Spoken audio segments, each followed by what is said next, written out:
This is a homily for Christmas Day. To download a copy of this homily as a PDF file, go to sundayhomilies.au.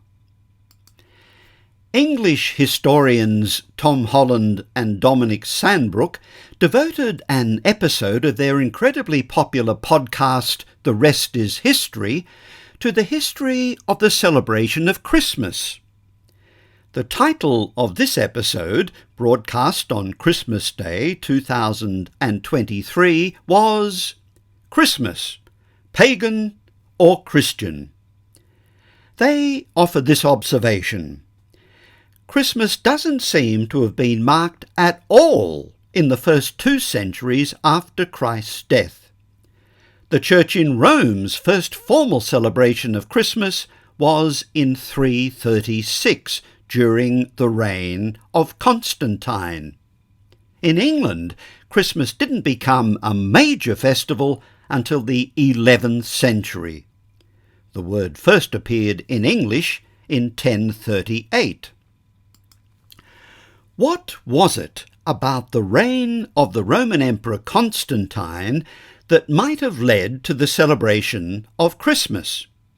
Well, first of all, Constantine and his co-emperor Licinius granted Roman citizens what today we would call freedom of religion.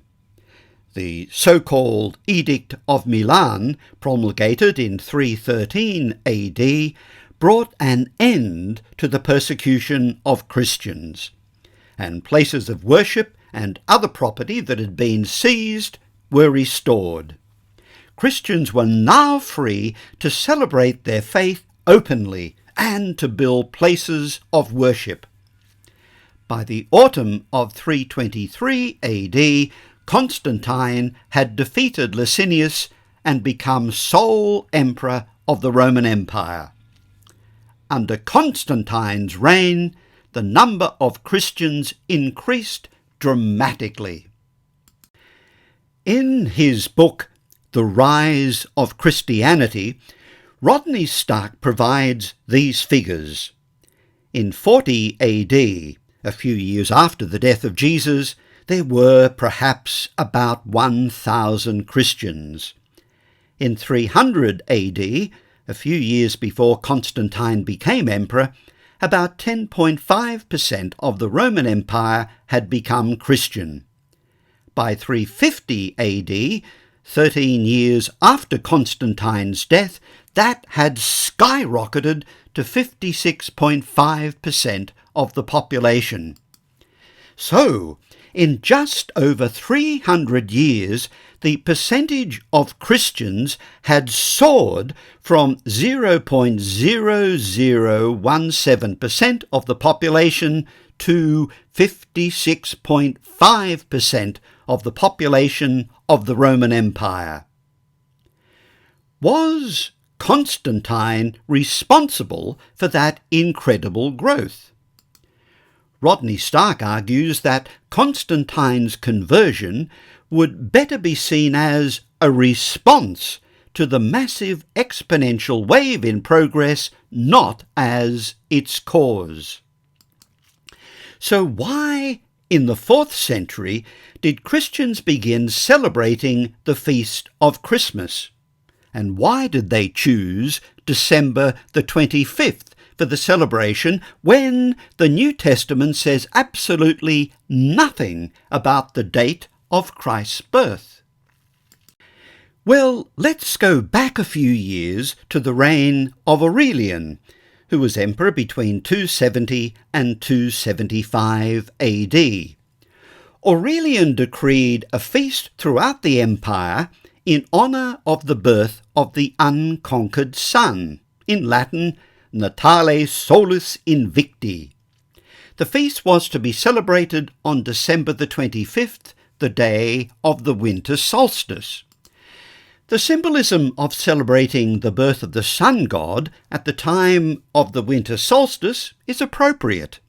The lengthening days following the winter solstice mirrored the growth of the newly born sun god.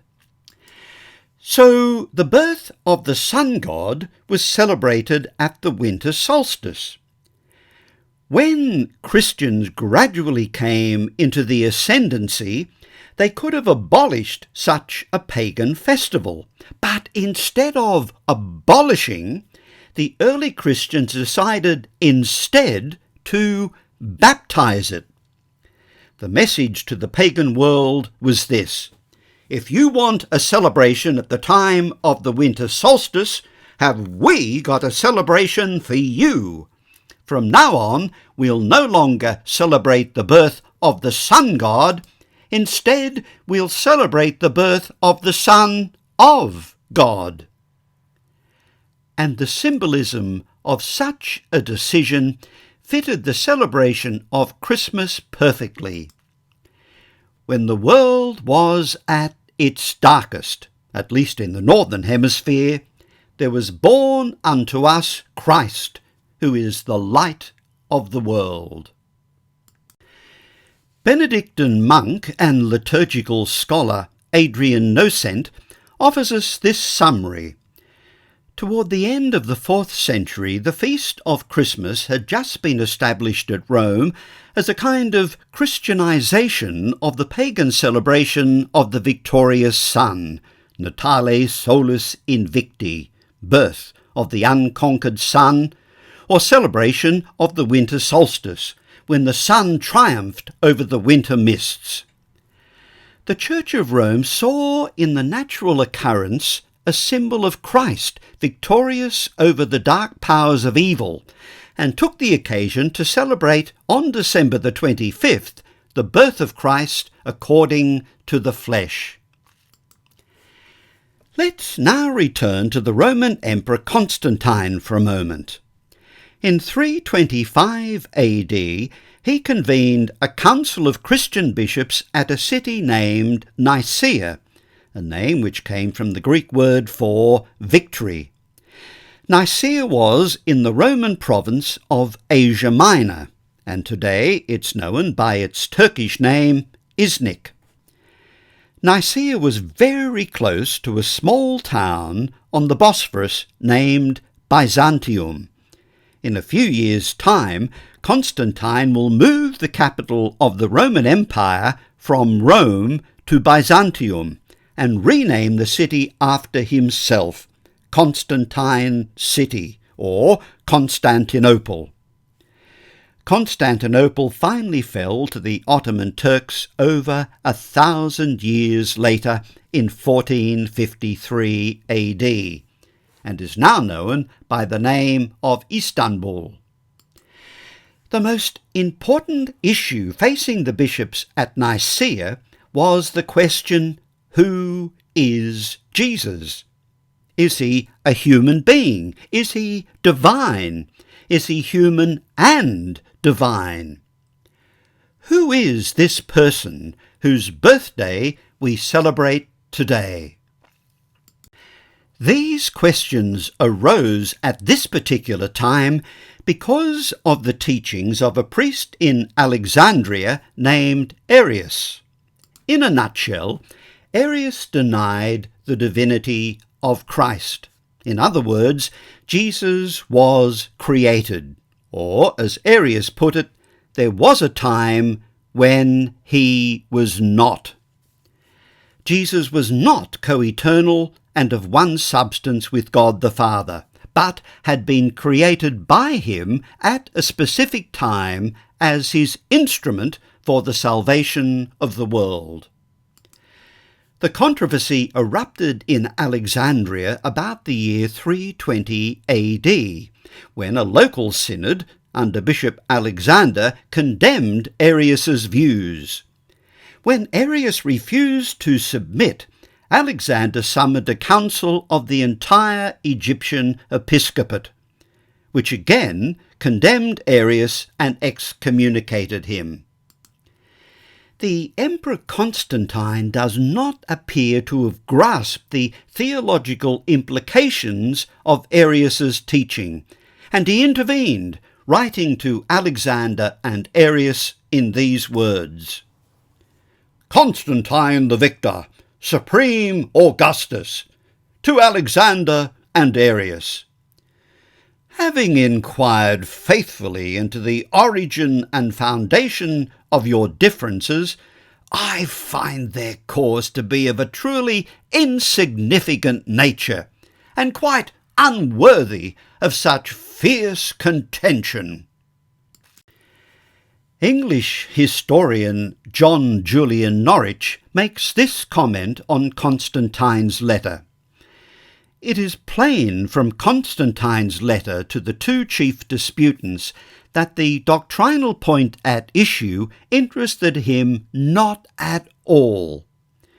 If not altogether a Westerner by birth, he was certainly one by upbringing.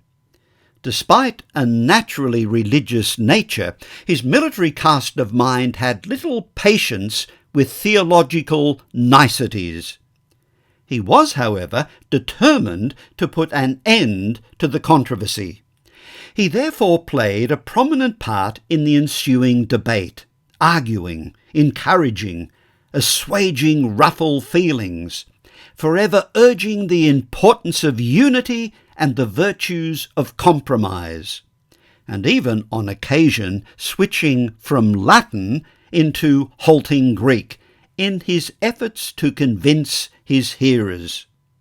So, when Constantine's letter failed to resolve the issue, he decided to summon a general council of the Church at Nicaea. He did not want the empire, now safely united under his sole authority, to be undermined by what he considered to be theological squabbles. Nicaea was a site easily reached by the 300 or so bishops who attended, together with their delegations. Sylvester I, the ageing bishop of Rome, did not attend because he was too ill, but he sent representatives. Constantine covered the bishops' travelling expenses and he paid for their food and lodging. The proceedings were opened by Constantine on the 20th of May, 325. Apart from the teachings of Arius, another of the items on the council's agenda was determining the date of Easter, a matter about which there was no universal consensus. The American journalist and author David Ewing Duncan writes about this issue in his book The Calendar. For Constantine, the date of Easter, like the Arian controversy, was essentially about unity. It's as though the emperor was saying, I don't care what date you choose, nor do I care much about theological squabbles. I just want you to choose the same date, and I want you to accept the same doctrines. Duncan gives us an idea of how the bishops who attended the council must have felt. For many of the bishops and priests, it must have been a heady moment, if slightly surreal. Just a few years earlier, many of them had been practicing their religion in secret. Some had been viciously persecuted. Paul, a bishop from Caesarea, had lost the use of his hands after being tortured with hot irons. 2 Egyptian bishops each had an eye gouged out. One of these, Paphnutius, had also been hamstrung. Constantine later singled him out at Nicaea and kissed his mutilated face. I'll return to the Council of Nicaea in a moment, but seeing we're in Asia Minor, and because it's Christmas, I'd like to suggest that we make a quick journey southwards to the city of Myra on the Mediterranean coast. The Bishop of Myra was Nicholas, or Saint Nicholas, as he was later known. The date of his birth was 270 AD, although we can't be absolutely certain about that, nor can we be entirely certain of the date of his death, but 2 possible dates are 345 or 352 AD. His feast day is celebrated on December the 6th. He is the patron saint of sailors and of children. He is also a patron saint of Greece, Sicily, and Russia. He was famous for his holiness and pastoral zeal. There is a tradition that he was imprisoned during the persecution of the Emperor Diocletian. There is also a tradition that he was present at the Council of Nicaea, although his name does not appear on any of the lists of bishops who were present.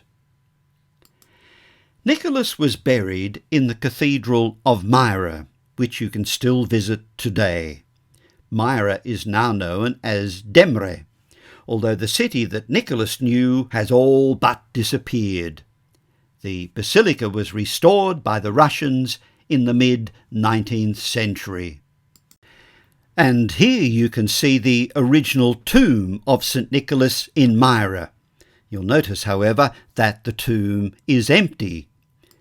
In 1087, some Italian sailors removed the remains of St. Nicholas from Myra and took them to Bari in southern Italy. By this time, the Byzantines had lost control of Myra, which now lay on the front line between advancing Turks and retreating Christians. Nicholas's shrine, guarded by a few brave monks, was in peril of falling into Muslim hands.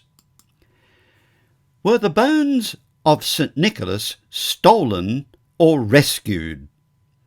In his book Santa, A Life, Jeremy Seal offers this interesting explanation.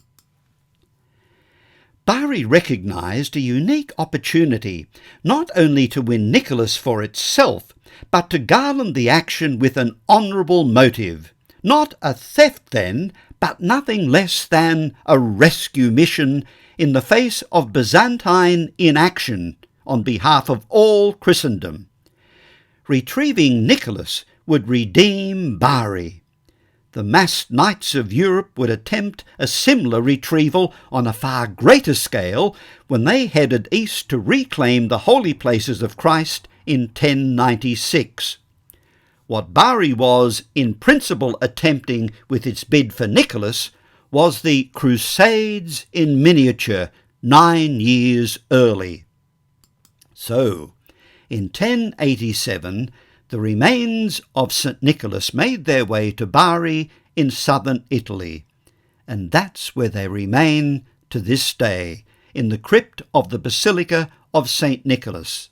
They were interred there by Pope Urban in 1089.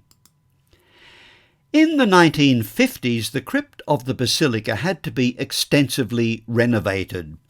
An essential part of the renovation work involved taking the heavy cover off the tomb and removing the bones of St. Nicholas. The bones of the saint had remained undisturbed for 866 years. The bones were thoroughly examined before they were reinterred.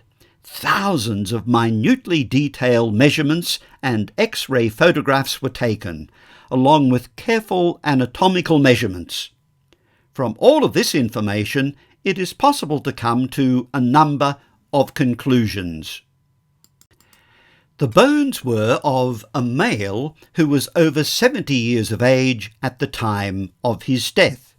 He was of average height for the time, which was about 5 foot 4 inches, or 160 centimetres high.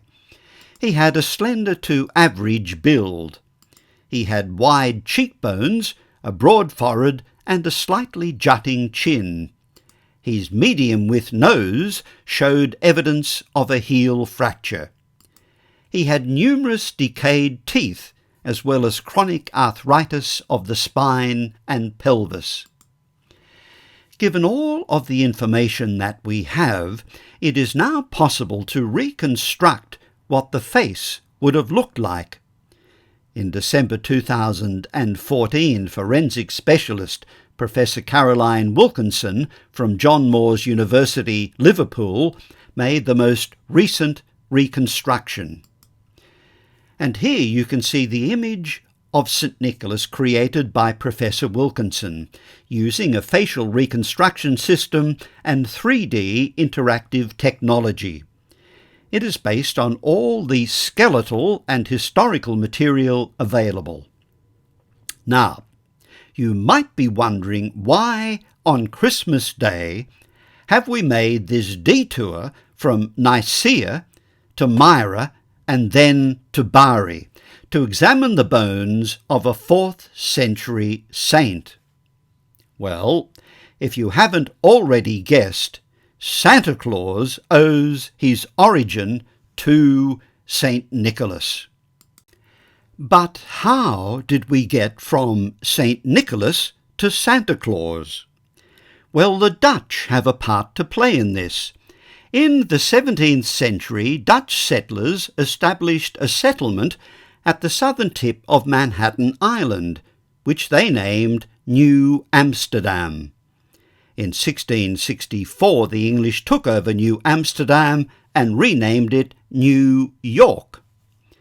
As you might expect, the original Dutch settlers brought many aspects of their culture, customs, and traditions with them, including a devotion to St. Nicholas. In the Dutch language, St. Nicholas is pronounced as Sint Nicolaas. That was shortened over time to Sinterklaas. And when we try to pronounce that in English, it becomes Santa Claus. As you can see, St. Nicholas, Sinterklaas, is a bishop with mitre and crozier. However, Santa Claus is a secular embodiment of this 4th century saintly bishop. So, it's quite possible that St. Nicholas, Sinterklaas, Santa Claus, was one of the bishops present at the Council of Nicaea. But let's now return to Nicaea to see how the bishops are going to resolve the Arian crisis. Keep in mind that they're responding to the question, who is Jesus? Is he human? Is he divine? Is he human and divine? Was Jesus created, or is he one with the Father? The word the bishops used to describe the relationship between the Father and the Son was homoousios. That word is made up of homos, which means one and the same, and the word ousia, which means being. So homoousios means of one being. The Latin equivalent was consubstantialis, which means of one substance. When we recite the Nicene Creed in English, we therefore speak of Jesus as consubstantial with the Father, or, as an earlier translation put it, of one being with the Father.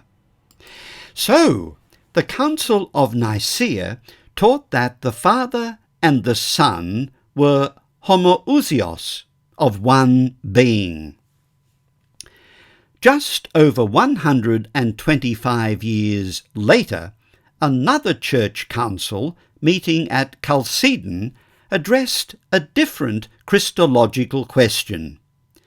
How can Jesus of Nazareth be both human and divine? Australian Cistercian monk Michael Casey offers this helpful summary of the teaching of both of these early church councils. One of the clearest statements of faith concerning Jesus of Nazareth is that simultaneously he is fully divine and fully human, perfectus Deus, perfectus homo. The words are easy to say, yet they contain a great mystery. The humanity and divinity of Jesus do not subsist side by side and independent like chalk and cheese. Instead, humanity and divinity coincide in a single person, so that the actions of Jesus are simultaneously the actions of a human being and the actions of God.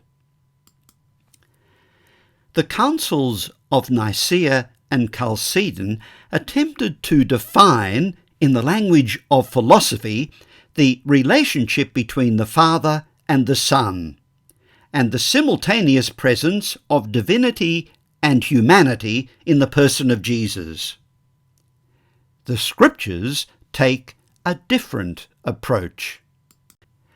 The Gospel readings for Christmas are taken from the infancy narratives of Matthew and Luke, as well as from the prologue of John's Gospel. As I've suggested before, the infancy narratives, as well as the prologue of John's Gospel, function as overtures to the Gospel story. They sound notes that will resonate throughout the Gospels. Last Sunday I referred to Raymond Brown's magisterial work, The Birth of the Messiah. Brown refers to the infancy narratives as vehicles for each evangelist's theology. In other words, what message is the evangelist trying to convey through the Gospels, and how is this expressed in these stories surrounding the birth of Jesus? Let's now consider the Gospel for the Mass during the day, taken from the prologue of John's Gospel.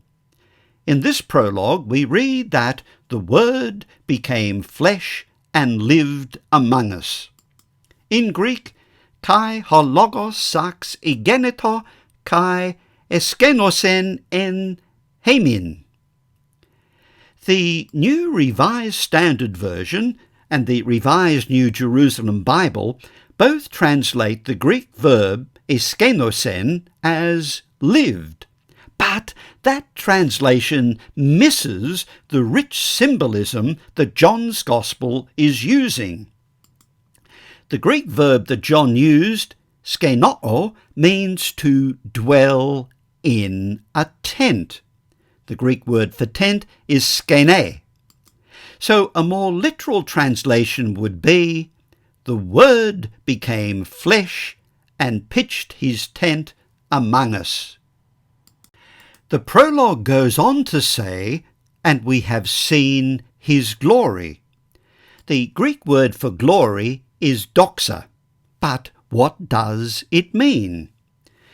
The word glory, doxa in Greek, is kavod in Hebrew. In the Old Testament, the basic sense of glory is something weighty, but it is also used in the figurative sense of respect, honour, power, and majesty. Glory relates to the manifestation of the divine in the world, the revelation of God's power. John's Gospel uses glory especially for the radiant presence of God. The noun glory is used 19 times in John's Gospel, and the verb glorify is used 23 times. So, in the prologue, we have two key words, tent and glory. This takes us back to the Exodus experience. John the Evangelist takes for granted that his readers know that he's alluding to the tent of meeting. Chapters 25 to 27 of the book of Exodus contain instructions about constructing the tent of meeting. It was to be the place where God dwelt among his people. The innermost sanctum of the tent of meeting was known as the Holy of Holies.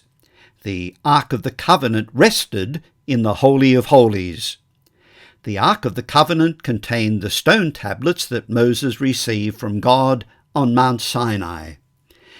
Listen to what happened once the tent of meeting had been finally erected. Then the cloud covered the tent of meeting, and the glory of the Lord filled the tabernacle. Moses was not able to enter the tent of meeting because the cloud settled upon it, and the glory of the Lord filled the tabernacle. In both John's Gospel and in the Greek text of the Old Testament, the Greek word translated as tabernacle or tent is skene. And likewise, the Greek word for glory, doxa, is used in both texts. John's use of these key words, tent and glory, is his way of evoking the tent of meeting, and thereby telling us who Jesus truly is. Jesus is the divine presence living among us. Now keep in mind that John is sounding a note in the prologue that will resonate throughout the Gospel. To see how John develops this idea of Jesus being the divine presence among us, we need to go to his account of Jesus cleansing the temple. In John's Gospel, the cleansing of the temple occurs at the very beginning of the public ministry of Jesus, immediately following his account of the wedding feast at Cana. When Jesus enters the temple and finds people selling cattle and sheep and doves, and the money changers sitting there, he makes a whip out of cords and he begins to drive them all out of the temple. Take all of this out of here and stop turning my Father's house into a market. Jesus is then challenged. What sign can you show us to justify what you have done? He replies, Destroy this sanctuary, and in 3 days I will raise it up. They are astounded at such an improbable claim. It has taken 46 years to build this sanctuary. Are you going to raise it up in 3 days? At this point, John the Evangelist intervenes to make sure that his readers have fully understood the implications of what Jesus has just said. But he was speaking about the sanctuary that was his body. In Judaism, the temple was the locus of God's presence on earth.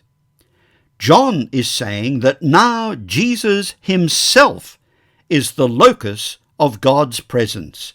Jesus is the true tent of meeting, the true temple.